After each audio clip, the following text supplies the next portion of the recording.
Dulu semua orang meremehkan Anies, tapi tiba-tiba jadi gubernur, ya kan? Karena semua orang meremehkan. Tidak ada yang menyangka Anies bisa jadi gubernur, apalagi lawannya sekelas Ahok. Di pilihan pertama, putaran pertama udah kalah telak. Begitu masuk kedua, wah kaget tuh kan. Semua nggak ada yang menyangka Anies bisa menang. Demikian juga dengan nanti. Sekarang ini Cokro TV boleh meremehkan Anies, tapi kan itu hanya sebuah jargon. Ya, dan yang ketiga, yang paling sebenarnya kan apa yang kita lakukan ya merupakan sebuah kode bahasa metakomunikasi. Kunjungan-kunjungan seperti ini sebenarnya tidak perlu, ya kan? Nah, karena akan membuat rakyat melihat, oh ternyata Anies baik ya, pro Amerika, didukung Amerika, either Amerika mendukung atau tidak, tetapi bahasa metakomunikasi yang dipahami oleh orang Indonesia adalah bahwa ini adalah sebuah dukungan, sehingga membuat sebuah promosi. Makanya waktu Anies itu berusaha sedemikian rupa untuk pergi datengin Erdogan dulu, ya kan? Supaya apa? Supaya ditunjukkan ini Erdogan aja dukung saya kok, ya kan? Waktu mau pilgub itu ya, itu penting buat rakyat Indonesia, itu penting, yang begitu-begitu itu penting, nggak penting dengan prestasi, salah ya, orang-orang Indonesia itu kalau berpikir yang berprestasi itu yang menang salah, tapi yang bisa menghasut rakyat itulah yang menang nanti. Nah, menghasutnya dengan apa? Dengan Jadi agama. gini, kita melihat mengenai kunjungan dubes US Embassy yang di Jakarta itu, Mr. Ambassador itu ke PKS Anies, jangan dilihat sebagai dukungan. Kita Pak, kita melihatnya begitu, tetapi rakyat secara umum melihatnya sebagai dukungan. Pak. Betul. Yang Pak Paul sudah sampaikan saya sudah paham. Tapi saya mau dari sisi yang sebaliknya, jangan dilihat sebagai itu. Ya, bisa jadi ini permainan internasional politiknya udah canggih lah Pak. Bisa jadi di PKS sendiri orang PKS ini ada agent yang pro Amerika untuk merusak di dalam. Bisa. Jadi jangan dilihat sempit. Ya kan? Kalau secara negara tidak ada dukungan, tidak ada kebijakan. Kalau silaturahmi itu dilihat sebagai dukungan, wah sempit nanti. Kita tahu nanti di lingkaran Anies sendiri ada agent yang akan menghancurkan Anies sendiri. Bisa, Amerika bisa melakukan apa saja. Jadi jangan dilihat seakan-akan Anies nih didukung Amerika. Sabar dulu. Bisa jadi malah sebaliknya. Itu maksud saya, kita melihatnya jangan dari satu sisi. Mudah-mudahan seperti yang kita harapkan, seperti yang Bung Beta pikirkan. Iya. Ya, mudah-mudahan seperti itu. Yang kita harapkan adalah ini semua bukan tidak berarti apa-apa, walaupun tetap sebagai kultur Indonesia itu adalah sebuah dukungan. Kalau di Indonesia itu kita makan bareng sama siapa terus difoto, itu udah dukungan itu. Iya, sah-sah saja analisanya. Seperti kasusnya Alvin itu kan, gara-gara foto sama Habib Rizik langsung diciduk besoknya kan, 2 hari kemudian apa 3 hari itu langsung diciduk kan. Seminggu. Nah, itu memang bahaya sekali. Karena bahasa metakomunikasi kultur Indonesia itu justru yang sangat saya sayangkan adalah itu, di masa-masa gini harusnya para dubes-dubes ini menjauhkan diri dari semua partai politik. Ya, begitu Pak Paul. Iya, luar biasa nih ya. Memang semuanya akal-akalan doang, saudara ya. Ini ada lihat Dubes Amerika kunjungi markas PKS, disambut Ahmad Saiku. Ini adalah sebuah dukungan Amerika buat Anies Baswedan itu, saudara ya. Ngeri ya, saudara ya. Karena apa, saudara? Itu tadi. Ya, sebetulnya memang maunya Indonesia itu dikup sama Amerika, menurut ya. Siapa yang bisa nurut, siapa yang bisa jilat pantat Amerika, ya pasti begitu. Bagaimanapun juga Jokowi nggak mau dia jilat pantat Amerika. Dia mau supaya Indonesia bisa independen, ya kayak Luhut kemarin ngomong ya.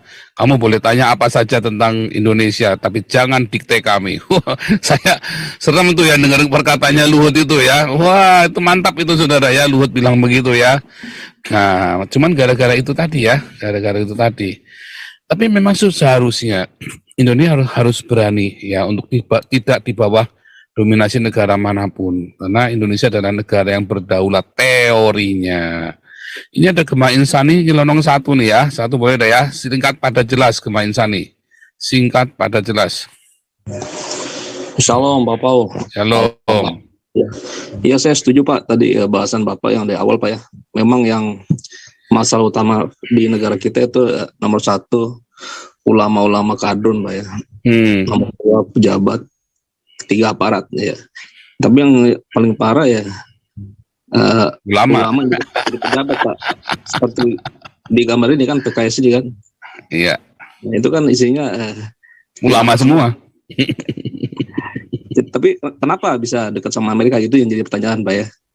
Jadi memang kan kalau kita lihat memang sejarahnya cukup panjang Pak ya. Masuknya PKI kan di Indonesia juga dari Partai Islam gitu Pak. FCI Pak ya. Jadi tapi kan akhirnya Soekarno juga mendirikan suatu ini dibilang itu Asakom Pak ya, nasionalis, agama dan juga komunis. Tapi itu kan juga akhirnya kan banyak pertentangan Pak. Jadi akhirnya yang disepakati adalah Pancasila gitu Pak ya. Tapi Soekarno juga sendiri dulu juga banyak kewalahan juga Pak untuk pemberontakan Pak ya. Dari DITI sampai Permesta semua Islam tapi semua. Kan, iya, tapi kan ini Pak pada akhirnya kan ini juga tumbang Pak ya, tumbang oleh dibilangnya pemberontakan komunis Pak. Tapi yang aneh setelah komunis diberantas, tapi kenapa Amerika bisa menguasai gitu Pak, menguasai wilayah Indonesia yang penuh dengan ini Pak ya, wilayah emas Pak ya. Ya jadi ini Pak, jadi memang nih Pak kita bisa melihat Pak ya, jadi seperti apa ini Pak polanya ini Pak. Jadi memang kalau misalnya dia jadi pejabat tapi mengatasnamakan agama, terutama politik identitas Pak ya, pasti yang dikejar tuh ada uang dan kekuasaan tuh Pak. Jadi kita mesti tahu lah Pak gitu, ciri-cirinya bagaimana. Dia juga kita tahu lah Pak ya, siapa di belakang mereka gitu Pak. Ada yang mendanai dan juga yang manfaatwari Pak ya. Ya kita lihat juga Pak, mungkin yang pentolan-pentolan yang di Indonesia Pak ya, banyak juga seperti Amin Rais, Anies, semuanya kan lulusan Amerika semua Pak. Mereka belajar di kuliah di Amerika. Mungkin juga termasuk saya bilang ya, mohon maaf Pak ya, Ridwan Kamil Pak ya. Ini juga cukup radikal juga tuh Pak. Mereka kan semua kuliah di Amerika semua gitu. Jadi ya kita juga ini Pak, sebagai orang yang toleran yang menganut Nega Tunggal Ika Pak ya. Kita nggak mau bangsa kita itu dikuasai oleh segelintir kelompok, terutama yang mengatasnamakan agama atau identitas Pak ya.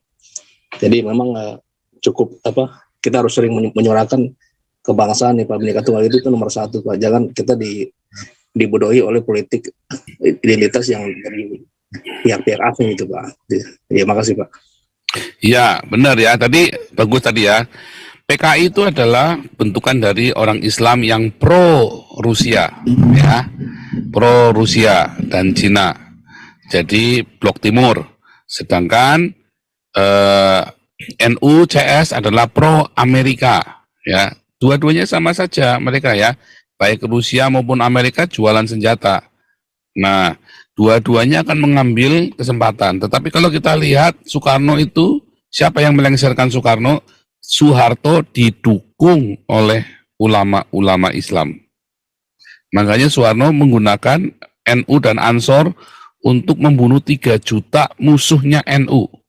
3 juta orang musuhnya NU dibunuh tanpa pengadilan. Ini terakhir banget, Pak Karni Ilyas tidak dapat jatah, mohon dimaafkan ya. Tapi ini Bung Beta 3 menit saja, Bung Beta maksimum ya, supaya kita bisa sudahin. Silakan Bung Beta, 3 menit. Shalom Pak. Shalom Bung Beta. Pak Paul. Ya kalau saya lihat nih analisanya salah semua nih, terpengaruh dengan berita mengenai keberpihakan Amerika atas kunjungan dubesnya ke PKS ke Anies Baswedan. Enggak Pak, saya lihatnya nggak seperti itu. Amerika bisa saja melakukan itu. Ibaratnya dia jadikan musuh sebagai teman Pak. Oh semua politik bisa Pak. Iya politik bisa, tapi Semua kalau bicara kebijakan negara terlalu jauh Pak. Kesannya Amerika mendukung Khilafah Indonesia. No. Saya nggak lihatnya ke situ. Tapi oke lah, nanti kita lihat aja hasilnya. Nggak akan menang, Anies. Nggak akan menang. Ini udah terlalu banyak ya Pak. Maksudnya dari sisi media sosial kita mendengar, kita udah banyak bicara. ulang berulang kan. Kalau kita lihat yang sebelum Lampung ini kan ada kejadian lagi yang aksi penolakan ibadah di rumah warga yang di dekat Bogor sana, Jawa Barat. Artinya akan terus Pak terjadi. Nanti taruhlah sebelum sebulan lagi kita akan bicara yang sama lagi. Jenuh kita. Ya. Kita harus ada aksi, Pak. Harus ada aksi. Waktu kejadian HKBP yang di Cilegon, ada pendeta Panjaitan siapa itu? Saya kasih saran demo ke US Embassy. Nggak berani. Bukan demo lah. Mereka nggak berani. Itu dia makanya jadi serba salah. Kita padahal sudah kumpulkan dana juga, ya kan, kita sudah siap terkumpul baru 2 juta, kita nggak terusin lagi karena dia nggak ada respon. Iya. Sementara kita sekarang ada wadah lah ya, walaupun masih sangat relatif kecil, namanya Galarua. Ya kita juga berharap sebenarnya untuk apa nih aksi yang efektif yang bisa dilakukan. Kalau hanya kita sambut bola terus, Pak, bulan depan nanti kita akan bicara ada lagi. Iya, percaya. Kita capek. Masyarakat juga jenuh yang mendengar.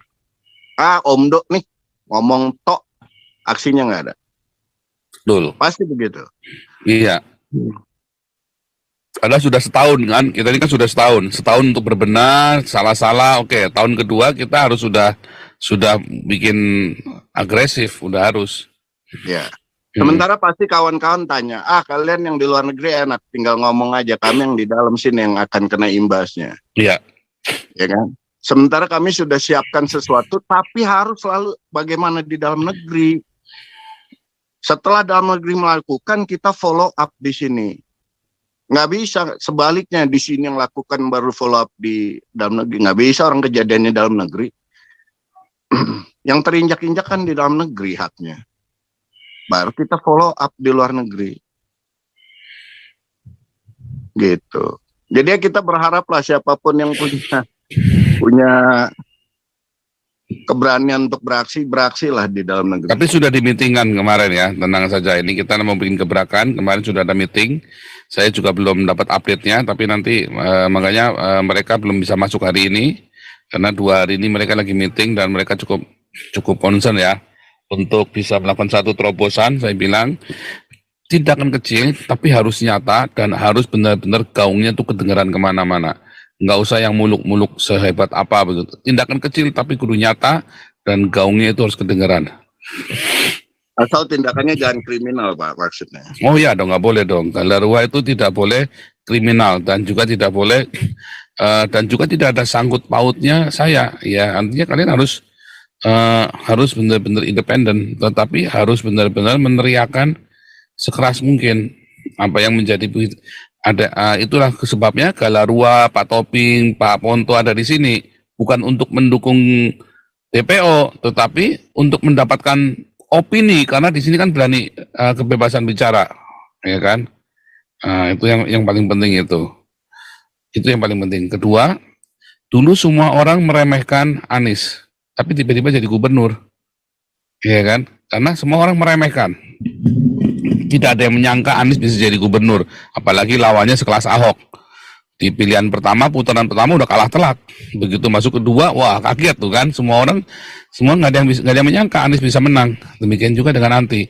Sekarang ini Cokro TV boleh meremehkan Anies, tapi kan itu hanya sebuah jargon.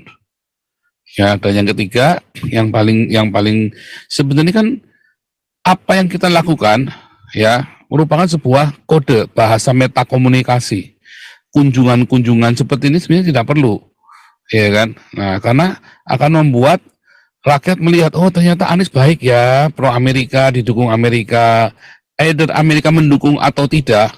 Tetapi bahasa metakomunikasi yang dipahami oleh orang Indonesia adalah bahwa ini adalah sebuah dukungan.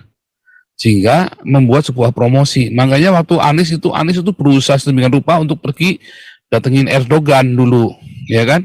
Supaya apa? Supaya ditunjukkan ini Erdogan aja dukung saya kok, ya kan? Waktu mau pilgub itu ya. itu penting buat rakyat Indonesia, itu penting, yang begitu-begitu itu penting, nggak penting dengan prestasi, salah ya, orang-orang Indonesia itu kalau berpikir yang berprestasi itu yang menang salah, tapi yang bisa menghasut rakyat itulah yang menang nanti. Nah, menghasutnya dengan apa? Dengan agama. Makanya tadi saya kasih tahu di depan bahwa ini bahayanya para ulama Indonesia ya dalam menghancurkan Indonesia. Siapa yang berperan menghancurkan Indonesia? Ulama Indonesia. Dari tahun zamannya pertama kali Islam masuk Nusantara sampai dengan zaman perang kemerdekaan sampai dengan hari ini, siapa yang menghancurkan? Ya ulama-ulama ini. Oke, tapi kita harus stop supaya jangan kepanjangan. Bung Beta boleh tutup dalam doa. Pak Karni Ilyas mohon dimaafkan tidak bisa bicara hari ini supaya kita bisa selesai. Bung Beta silakan. Saya baru kemarin. Ya doa lagi nggak apa-apa. Ya udah Pak Robert Pak Robert silakan doa. Saya minta 1 menit dulu untuk meneruskan. Ya.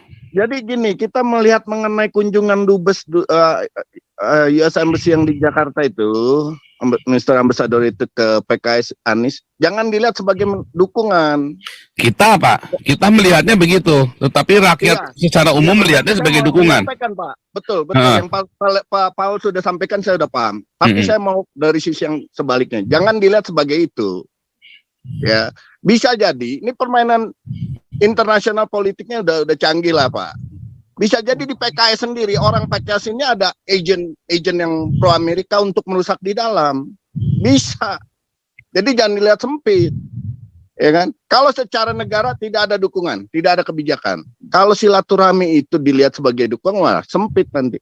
Kita tahu nanti di lingkaran Anies sendiri ada agent yang akan menghancurkan Anies sendiri. Bisa, Amerika bisa melakukan apa saja. Jadi jangan dilihat seakan-akan Anies nih didukung Amerika. Sabar dulu. Bisa jadi malah sebaliknya. Itu maksud saya, kita melihatnya jangan dari satu sisi. Mudah-mudahan seperti yang kita harapkan, seperti yang Bung Beta pikirkan. Iya. Ya mudah-mudahan seperti itu. Yang kita harapkan adalah ini semua bukan tidak berarti apa-apa, walaupun tetap sebagai kultur Indonesia itu adalah sebuah dukungan. Kalau di Indonesia itu kita makan bareng sama siapa terus di foto, itu udah dukungan itu. Iya, sah-sah saja analisanya. Seperti kasusnya Alvin itu kan, gara-gara foto sama Habib Rizik langsung diciduk besoknya kan, 2 hari kemudian apa 3 hari itu langsung diciduk kan. Seminggu. Nah itu memang bahaya sekali. Karena bahasa metakomunikasi kultur Indonesia itu justru yang sangat saya sayangkan adalah itu di masa-masa gini harusnya para dubes-dubes ini menjauhkan diri dari semua partai politik. Nah kalau dia mau netral, dia harus juga datang ke PSI, dia juga datang kunjungin ya kan partai-partai kecil lainnya, PSI misalnya kan, atau partai apa itu satu lagi PKB, nah itu kan. Ya, bisa aja penilaian dari kedubes itu PSI udah ada hubungan yang tidak perlu di blow up di permukaan, bisa aja. Nah itu yang itulah yang sedang apa yang penting bagi Amerika, bagi dubes Amerika, mungkin kunjungan ke PKS menunjukkan bahwa Amerika sudah berhasil merangkul partai radikal Indonesia bagi Amerika. Tapi bagi Indonesia ini adalah dukungan, karena si beberapa orang juga sudah memberikan analisanya ya. Cuma saya belum sempat tampilkan aja, si Ferdinand Hutapaya juga termasuk bilang, oh Amerika ikut berpolitik praktis nih di Indonesia nih. Tapi oke, kita harus sudahi dulu. Pak Robert silakan, Pak Robert tutup dalam doa. Baik, kita. Kau bilang kau menang debat, lawan domba yang sesat. Kau bilang banyak yang tobat,